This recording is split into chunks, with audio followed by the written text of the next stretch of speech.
All right, let's boogie, as Connor just put it. Today, our guest is Connor, the Content King Dube, active speaker, entrepreneur, founder of the B2B Mentors podcast, and a trusted B2B marketing advisor. He started his first oddball business at the age of 7. Connor has gone on to create 8+ figures in sales, coaching hundreds of business development leaders on social selling and content marketing. He's also the current CMO at Active Blogs. Connor, thanks so much for joining us today and coming on the show. Good to see you as always, brother. Happy to be here and boogie party, hang out either way, It's a boogie I like party nerding out about marketing. Me too, man. I like nerding out about pretty much everything. I'm a curious person and I can get into it on a lot of topics. I'm new to marketing. I've been on the product side my entire career, and it's been daunting, overwhelming, but also a ton of fun. And the most fun part has been getting to know people like you. I've been having a blast with the mastermind group you put on. Before we dig into anything on the business side, I found people love the origin story, and you started as an entrepreneur pretty young. So tell us about this business you founded at the old age of 7. Rocks. Had to do with rocks.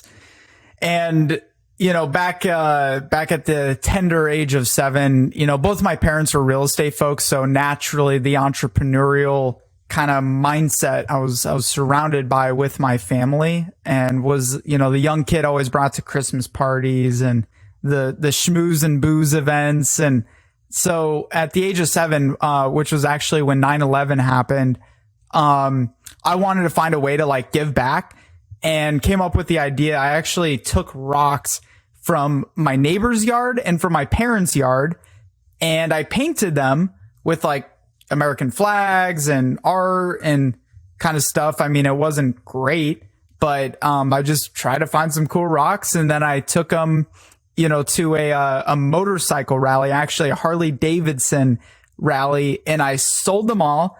I raised $150 and I donated it to the rebuild efforts for 9/11. So that was my dive into entrepreneurship. It was a rocky start. But it was, interesting and just had me hooked. I've been, always when I was younger, always saw myself being an entrepreneur, helping others. And I especially really love just marketing, and the premise behind marketing and building business, and, even having my first channel experience at the age of 7. I found a channel and I sold through the channel. That's impressive, man. What 7-year-old could do that? So, over the years, I was always starting lawn mowing companies and businesses with my friends. I started a t-shirt company in high school, and eventually went on to college to earn my marketing degree, which for me personally was not the best use of my time. I'm the worst freaking student ever. But I was a broke college student at the time as well. And so to pay my way through school, I started doing door-to-door sales. And, signed up with a company, became a top performer, banged out a few $1 million doing that. They eventually promoted me in to run, one of their marketing departments, helped grow that from 4.5 to $10.8 million in a year and a half. Was training, coaching salespeople who were, 3 times my age, and a group of marketers and event marketers. Loved it. But I'm working for other people. It's not my jig. So I left college, was going to start another company, and decided to actually partner up with my dad in our now business, which is Active Blogs, and, love it. Got to work with a lot of very interesting industries, work with a lot of staffing and, industries, majority, but also a lot of very sophisticated tech companies. So from there, I've done a lot of speaking, coaching, training, networking. I've, personally trained and coached hundreds of B2B marketers on leveraging LinkedIn, content marketing, strategies like podcasting. I like to say Andrew wouldn't be here if it wasn't for me. I mean, I'm so impressed that I did all of this for you. I'm just kidding. But it was funny because we talked about it. And then the very next week you launched your podcast, which I thought was pretty cool. Yeah, absolutely. Definitely if nothing else, encouraged taking the steps and taking the leap on executing some of this stuff, and it's been a ton of fun. So I think my natural follow-up question is like, well, you got started at a young age, you're fascinated by marketing, but the numbers you just talked about are really impressive. There's a lot of people who are smart, who have a passion, and couldn't produce that sort of growth, at such an early stage in their career. What do you attribute, that success to? People. It's 100% people. Like, I am not the smartest dude in the box. Like, I'm not the sharpest crayon in the pencil box. Like, I mean, I'm not good at math. I'm not like a software guy or a tech guy. But I know how to build relationships and how to maintain relationships. And that's really been the biggest thing for me over the years, is getting my foot in the door with people who are way more successful than me, getting them to know me, like me, trust me. And I've done that across the board in all of my businesses and ventures, and everything that I do is I surround myself with great people. And, you've been to my masterminds before. I always say it's like, it's not about what you know, and it's not about who you know. Cause you could, like, I know Richard Branson, right? I know he exists, but what does that matter if he doesn't know me? So I'm always trying to get people to know me. And that's been the key to success, is I try to be coachable. I never, ever go into a room thinking I'm the smartest person in the room, because I'm not. And that's been really the ticket. My family, although they were entrepreneurs, had businesses. It wasn't, we were struggling. Like, so I didn't come from like a very well endowed family. We weren't wealthy, kind of below middle class, but just barely over getting the bills paid. And I'm like, I've got to break through where we're at. And the only way I can do it, and I'm so glad I realized this early on, is by other people. That's really interesting. So tell us a little bit more. Not to cut you off, but back to your other question too, is really like, how did I do that? Like, how do I perform sales, or produce sales in those numbers? And now I've gone on to do, multi-millions more, worked a lot of deals. And I also have brokered a lot of, major deals between companies and all that good stuff. Consistency, and having brand, right? And so I leverage all the things that I talk to people about, which is having a focused message, putting content out there, being a great communicator, and being consistent. I mean, I've won so much business just because I refuse to give up, or to like not try to find an angle that works or make something mutually agreeable happen. And I think that's also been something in terms of like getting deals closed and helping other people, right? It's not just like I didn't do it on my own. I had 25 people to help me do it. And so empowering other people, which I still continue to do to this day, to also be successful. Those are some, solid strategies. And I think there's probably things we've heard before, but there's a difference between paying lip service to it and living it and focusing on those things. I think a lot of people hear strategies and they think, oh yeah, I'll work that into the same shit I'm doing. And the reality is that a lot of these are fundamental. When you're talking about empowering people, you're not, okay, let me add 15 minutes at the end of the day to empower people. You're talking about a fundamental shift of, if we are going to do this in a bigger way, in a more impactful way, we need to turn the model on its head and start with these strategies, not try to layer them on top of what already is working okay. I mean, I get coached by, one of my coaches. He's a 9-figure entrepreneur, has done over 1,000 real estate deals with his partners, invested in over 70 companies. And that's one of my mentors and coaches, another super successful. Like I have mentors and coaches. And just last Friday, I was getting mentored by a billionaire. And it's funny because people are always looking for like these hacks or shortcuts or like the secret to How do I grow my sales? How do I get better at marketing? At the end of the day, whether we're in the 1920s or we're in 2022, going into 2023 next year, the fundamentals are all the same. You got to be able to, number one, reach enough of the right people. And number two, you have to be able to consistently stay in front of them.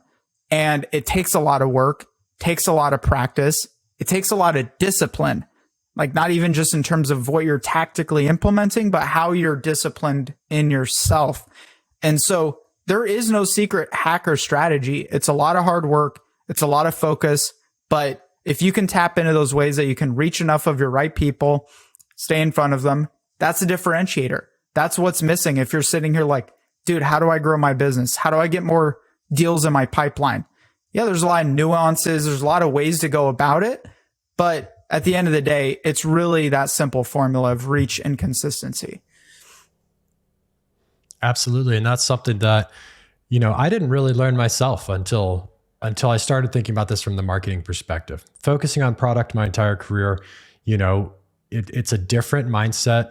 And you're not thinking about how people really buy things. You're thinking about how to deliver an awesome experience when they buy something, right? Or at the moment they're ready to buy. But so much of marketing is before they're ready to buy. And that's just a whole world I wasn't aware of. And I'm going to really let my ignorance show here. But the name of the game, as far as I've begun to understand, is timing. And you can't magically appear when someone's ready to buy. So you have to be there any possible moment they could be ready to buy, and or at least learn or be informed. I am skipping ahead here, but I think that was the big light bulb moment for me. And so shifting from any outlook of what's the thing we can do to make a sale to, well, what are we going to do consistently over time that will educate, help our buyers, and eventually make us the choice when they are ready to buy? You can't twist people's arms into, especially in an enterprise, we're talking about B2B deals here, right? You can't twist people's arm into doing business with you. You got to show up. You got to be the most valuable. And I even think too, a lot of the mass marketing efforts that have been performed over the years because of social media and digital marketing, a lot of like spray and pray, hoping to like cast a big net and then catch, some of the fishies of your potential clients that are like in the 3% who are ready to buy from you right away. Now, like you said, experience, relationship, and exclusivity and experience is everything. That's why you see me do things like literally free masterminds every month where I invite some of the most successful people I know. I invite other people I'm interested in, and I give them a platform to be able to do business together. Have I ever pitched, you've been to a couple, have I ever pitched my services on one of those? No, not at all. It's always a collaborative environment, and everybody's there for the right reasons is what it feels like. And they're there to learn and connect. And like some of them end up doing business together or partnering together. I've invited competitors in because, I'm going to provide value. If they can provide someone else value better than I can, then I've done my duty. And the people who are fit end up becoming clients or partners or, great relationships in the future. Like you never know where a relationship's going to go down the road. Definitely. So I want to dive into Active Blogs because I have a couple questions about your clients there and things you've learned to help connect the dots for people. Before we jump into that, I find myself checking out your artwork. Remember why you started. Why does that resonate with you? What's the reason you started? In a couple words, I know I'm looking up like, oh, what's the dude thinking of? There's so many reasons, like it's hard to pinpoint it to one, but I would just say fulfillment of potential is the biggest, why am I starting in the first place? Cause I would be incredibly depressed not knowing that I didn't fill my potential. And also for the reasons like my family and the people I want to support and people I want to help. Like I do a lot to give back, part of nonprofits. I don't promote it. outwardly. I just do it behind the scenes because it feels good. And so it's always a good reminder of like, dude, why are you doing this when things are difficult, not going the direction I want, which is, my coach says 50 good days in a year and you'll be a millionaire. I mean, that's really it. Like you have 50 great days in a year, you're going to be a millionaire, multimillionaire. But most days are shit and challenging, and there's a lot of hurdles to overcome. So it's always about remembering why you start. What's the cause? What's the root? What are you aiming for? Nice. I love that. And I'd love to hear more about the nonprofit work, something that's important to me and to us as well. And obviously you started your entrepreneurial career, giving back. So I think it's cool that you're continuing that thread as you continue. So earlier in our conversation, you talking about how you've served, clients, both in complex IT industries and also, some legacy industries. What do you think is something that the IT world can learn from a legacy industry and maybe vice versa? Because I'm always fascinated by what you can take from one vertical or one industry and just drag it over to the other one and start having some really cool results. I mean, that's exactly what we're doing with our product.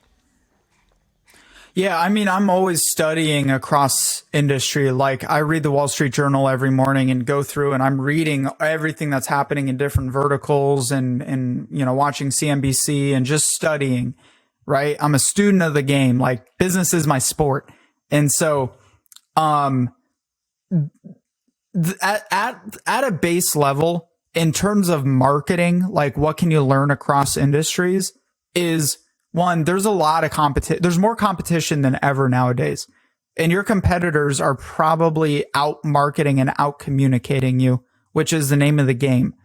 Whether you're IT, whether you're biotech, whether you're SaaS, whether you're telecom, staffing and recruiting, you name it, you have to be your own best advocates and you have to be almost your own best media company because your competitors are out there educating your market. And if, even your clients, like if your clients are not learning from you, then they're learning from somebody else. So when I don't put content out myself, I almost feel guilty because I know it's my duty to help and serve my clients. And I know why I'm doing it. Do you feel the same way as a marketer about your business? As a president, as a CEO, as a salesperson, like, do you feel that same passion towards like what you do is so valuable for your market that it would be irresponsible for you to not be out there marketing and communicating? And that is what we do in essence. Like you asked what we do at Active Blogs. We help our clients to save a ton of time and achieve better sales results by amplifying their message with videos, articles, newsletters, visual graphic content for their B2B markets. And it's all about consistency and it's all about education. So IT, you name it, like across industry, it's all the same. Now how you deploy it is going to be different. IT industry is going to have a different channel to potentially leverage versus a medical device company. And so those are the things where more of the strategy come to play of like, have you done your research? Have you done your homework to figure out where your audience is actually spending time? Where are they hanging out? Where do they prefer to consume information? Who do they trust to listen to learn from? And are you reverse engineering that and then using your information to reach them and to stay in front of them?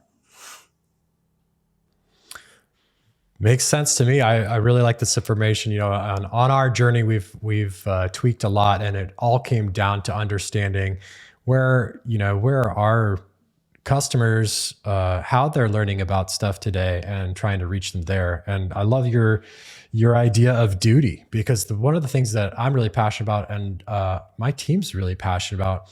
We get to play games and run some fun things for enterprise companies. But one of the most rewarding and fulfilling things are the tools we've built, because they save people so much time. And when we started off, early on, we'd have managers telling us like, you're saving me 40 hours a month. It's like, we have this backfilled position. I don't even need to fill it anymore. And I don't have to do all this crap that I didn't want to do, which is, the logistics of managing things with hundreds or thousands of people involved. And I never expected that, but man, that felt good to know that you made somebody's job that was overwhelming, boring, stressful. You fill in the negative, the negative descriptor you want, but to know that, we're helping hundreds of administrators save that kind of time. It's really fulfilling. And it does feel like it's a duty to let other people know that they don't have to be doing things the old way. They don't have to be spending their time, dealing with multiple vendors and being ignored. There is a better way. And, when you get that time back, you can do something that adds to your life experience, and gets back to the creative parts of work that they were probably originally hired to fulfill. But I want to dig in on something I've only heard from you, and I think it's something you can provide a lot of value on for our audience. Tell me about the collaboration funnel. Something I stumbled upon a number of years ago, and I may have coined this term. I don't know. I might have to like trademark it or something like that, but it's nothing complex. But here's the thing. No matter what you're doing, just to kind of set the foreground for this, or the pillars of the framework, no matter what you're doing, whether you're using paid ads, you're doing SEO, you're doing email marketing, you're doing inbound, outbound, you're doing all around and turnaround and whatever it is. Content is the fuel for your marketing efforts. Your business is basically like a rocket ship, right? Or a jet. Everyone likes a cool, sexy private jet, right? So we'll say your business is a private jet. It's a vehicle. But if you don't have any fuel, if you don't have jet fuel for it, it's not going to get off the runway very far. That is what content is for your business, is fuel nowadays. I like to say content is currency for your business. I mean, the more valuable currency you're putting out, the more you're going to get back in. It's an investment into your marketplace. So the tricky part is a lot of people struggle with this. Whether you're a solopreneur, you're a small business, or you're a Fortune 500 company, is we need all this content to fuel what we're doing. What do we talk about? How do we use it? How do we attract the eyeballs that we want? The enterprise eyeballs, right? How do we get them in the door? So I came up with this mechanism called the collaboration funnel a number of years ago. And it actually started when I launched my first podcast, which I started because I didn't have connections with wealthy individuals and people who are way more successful than me and mentors. So what did I do? I created a platform to be able to get access to those folks, right? If you want to speak on more stages, create a stage and a platform for people to speak on. If you want to get interviewed on more podcasts, start a podcast. And if you want more content or a way to get easy access to your influencers in your market, prospects in your market, and to provide valuable information for your market that's not just even coming from you, but coming from co-branding with the right people, that's where the collaboration funnel comes in. So it is the vehicle of leveraging either a podcast or a guest blog or collaborated content, co-branded content to, number one, build high-level relationships. Number two, basically create infinite amounts of content and information to feed all of your channels, and to also have as a sales pipeline builder in the most easy way that you could think of. When I started reaching out to people and said, I've done a lot in prospecting. I did door-to-door sales, right? It doesn't get much more difficult than that. And there's a lot of people who are doing that now in enterprise companies as well, are trying to sell to enterprise, whether they're doing it digitally through LinkedIn, they're emailing, they're cold calling, you name it. It's so much easier for you to go to your prospects and say, hey, we have this platform called Enterprise Eyeballs. My name's Andrew, by the way. And, I'd really love to interview you for 10 or 15 minutes on this platform and, have you share with some of the other marketers in our network. Right. And I've done the same thing with B2B Mentors, my podcast. Now, here's where people get hung up is you don't need a podcast to implement this. It could be a guest blog that your team creates. You do an interview. You don't have to create a lot of time. You can get a quote from that person, turn it into a graphic post that on LinkedIn. You can get a short 5-minute clip. So it's not even about podcasting. Like I love podcasting because it's a great, long form. I love long form content. And it's a great vehicle. It also really it really helps to elevate your authority. But at the end of the day, it doesn't matter even like how many people are listening, who's listening in the beginning.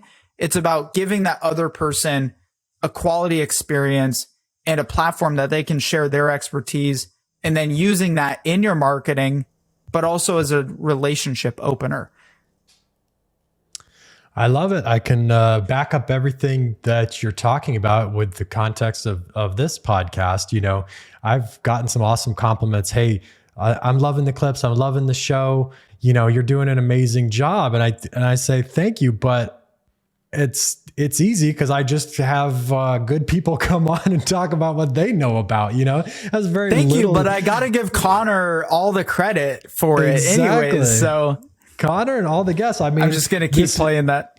It's true though, right? This show would suck if it was just me sitting here talking and I would feel overwhelmed having to create all this content, right? Well, it's not hard to create good content when you just find people who make good content and invite them over, I think an interesting thing I can weigh in on, you're talking about maybe the barrier to entry can be even lower.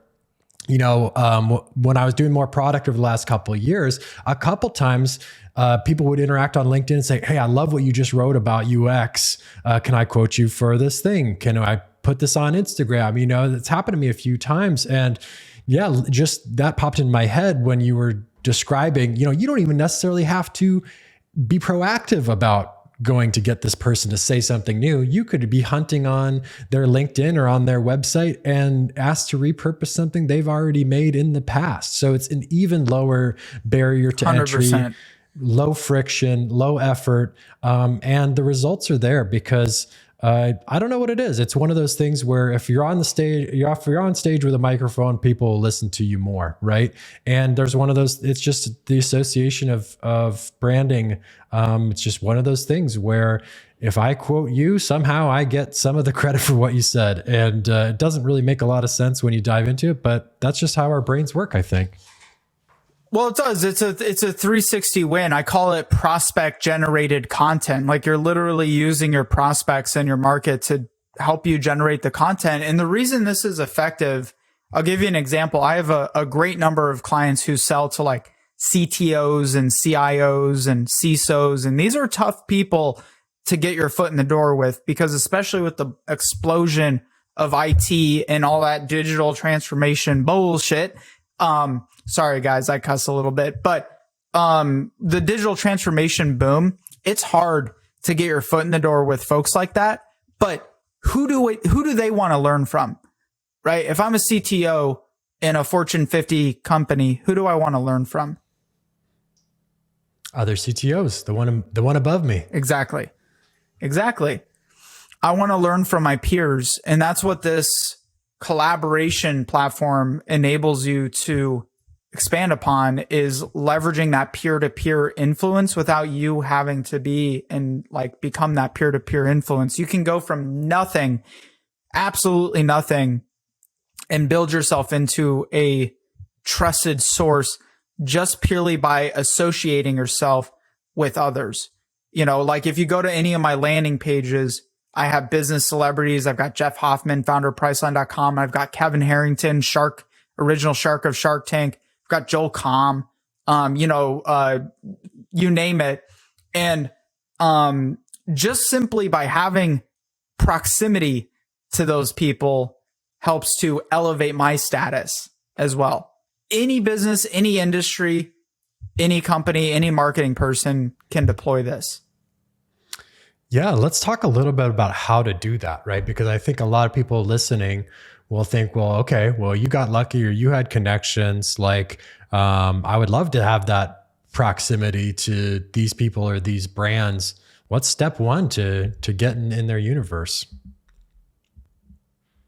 Reach out. I mean, step one is to reach out. Find something that's That's what I was hoping you would say, because so many people put up this, block in their mind of like, well, there's no, how do you do it? What do you do?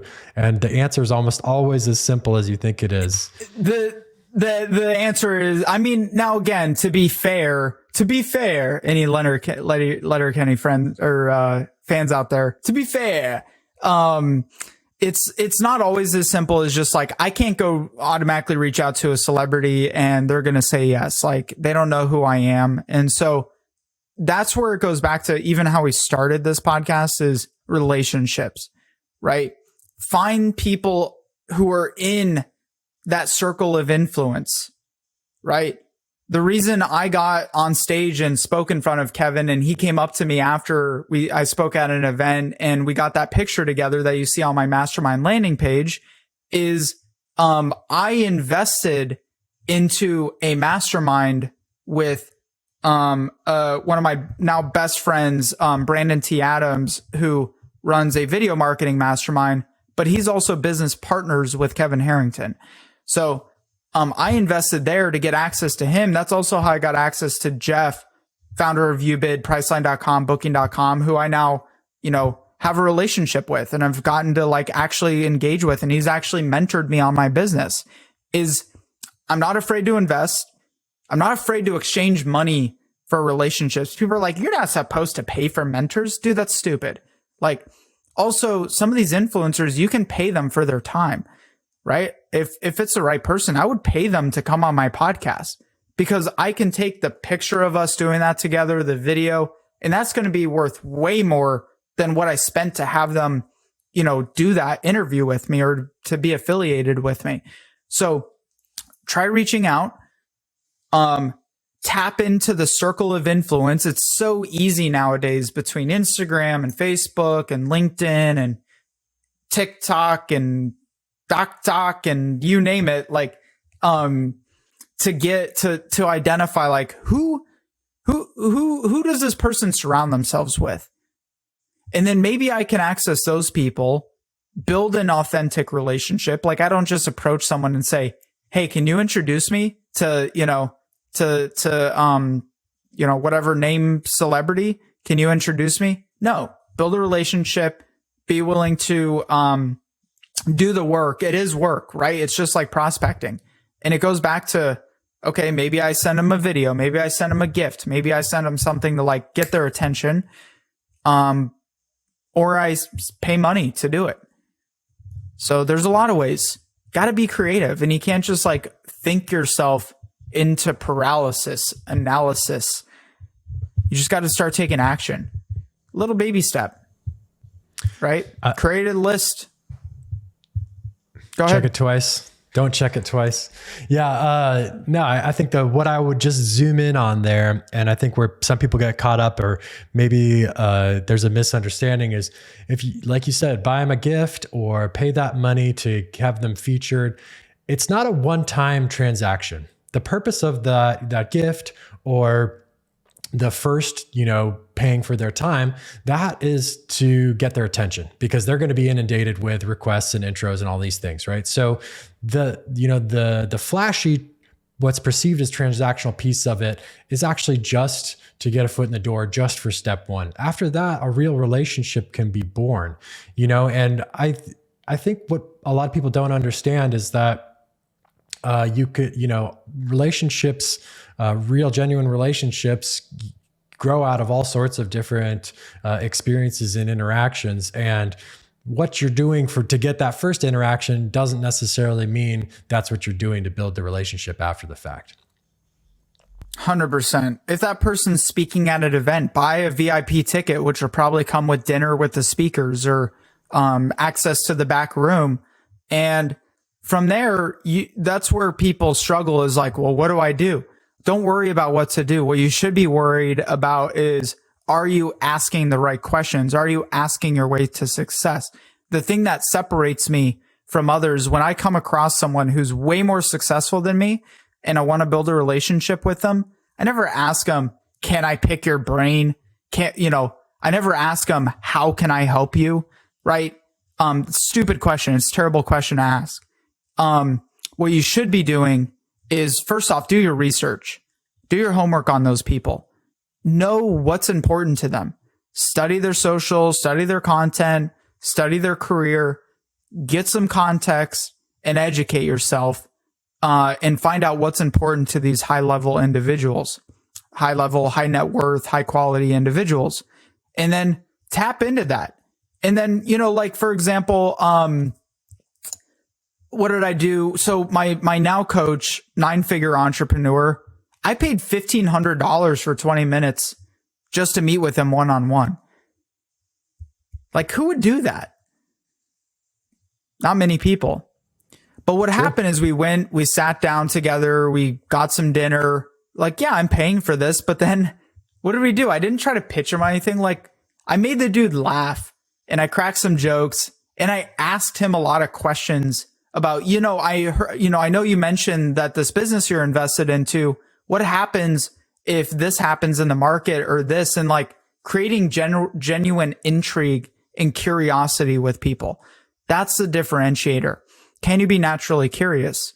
And that's going to help also separate you. So don't worry about like what you're going to say. You should be worried about, how can I learn how to ask really good questions? And can I be a good student of other people to know what's important to them? That's some great advice. I really like that. I'm all about that natural curiosity. You have any tips for building curiosity if you're not necessarily a naturally curious person? It's always come naturally to me. I don't think it naturally comes to other people because they're too busy thinking about themselves and what they're going to get out of it and what they're going to do with it. Right? It's like you can teach a man to fish, but if they catch the fish and don't know what the hell to do with it, then they're just sitting with a big, wet, floppy, scaly creature. Like, I don't know what the hell to do with this. So, which is a really funny visual, by the way. Like, you finally catch that big fish and you're just like freaking out because you don't know what to do with it. So, I think what you're doing here, Andrew, is a great example of that, is, having practicing podcasting, being a podcaster or an interviewer is a great way to help refine your curiosity skills. And I would say expanding your horizons outside of just what's right in front of you.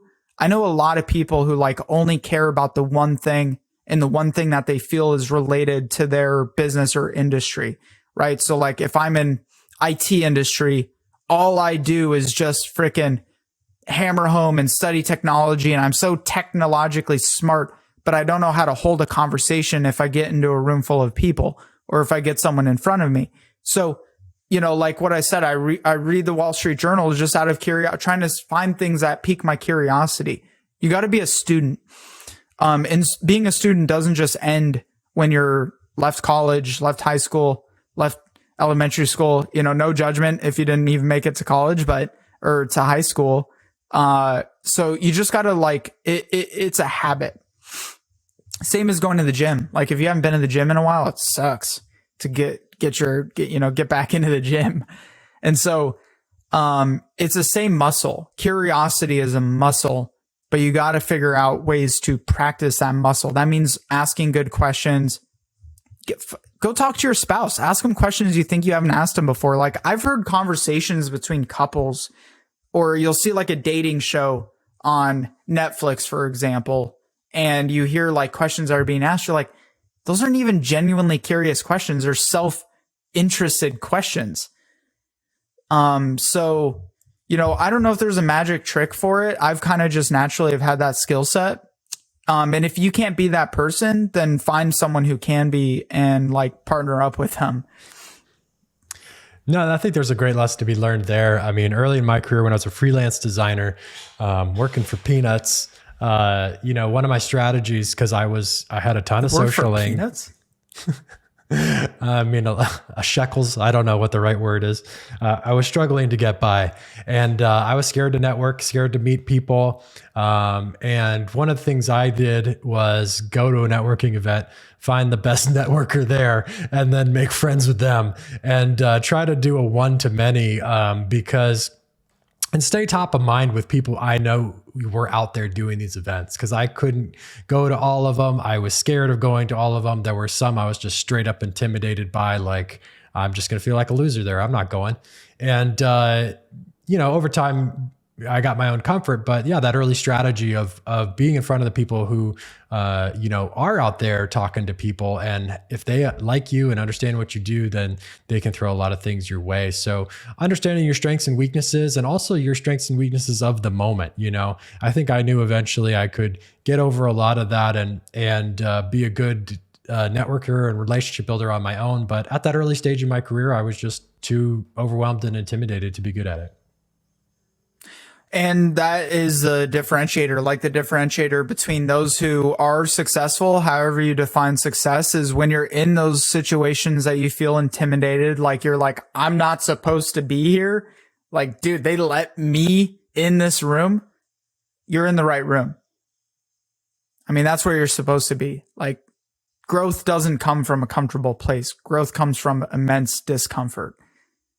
And so I know I'm always going in the right direction when I'm constantly in a state of uncomfortability. I know that I'm growing.